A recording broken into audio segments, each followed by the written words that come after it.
Hello again, fight fans, and welcome to another edition of the MMA Wrap-Up. I'm your host, Ben Fowlkes, and if I look well rested today, that's because I was gently rocked to sleep on Saturday night by UFC 149. You know, some UFC events are almost too exciting for their own good. You can't sleep afterwards because you're just laying there in bed replaying the action in your head. Not this one. Nope.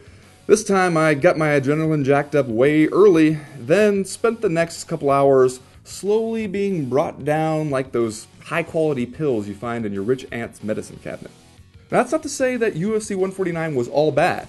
The prelims were actually pretty great, and they were free on FX. Good fights, even better finishes.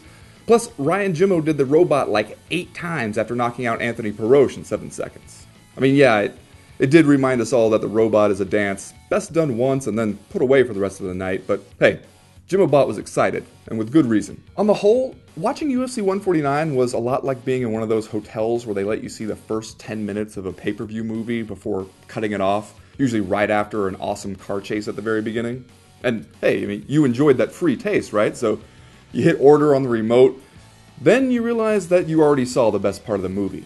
The next 2 hours becomes the story of 2 aged widows learning the value of friendship. And then one of them gets the interim title in the last 10 minutes. See, that's the problem. The main event, where Renan Barão beat Uriah Faber via decision, not a bad fight. But by the time we got there, many of us had already started to wonder if we had wasted our money and our Saturday night. In order for Faber and Barão to make us forget how mediocre the rest of the main card had been, they would have had to do something pretty spectacular, and they didn't do it. Maybe they couldn't do it.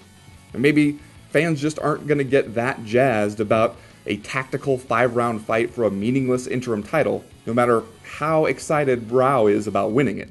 And seriously, did you see the way he freaked out over that? It's going to break his little heart when someone tells him that's not the real belt. Now we find ourselves back in a very familiar position, trying to figure out what went wrong and who's to blame.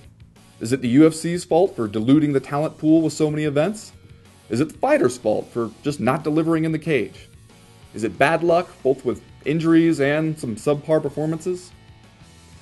I'm going to say yeah to all of it. You know, maybe the UFC has gotten a little spoiled with cards that were crappy on paper and then ended up being pretty decent in action.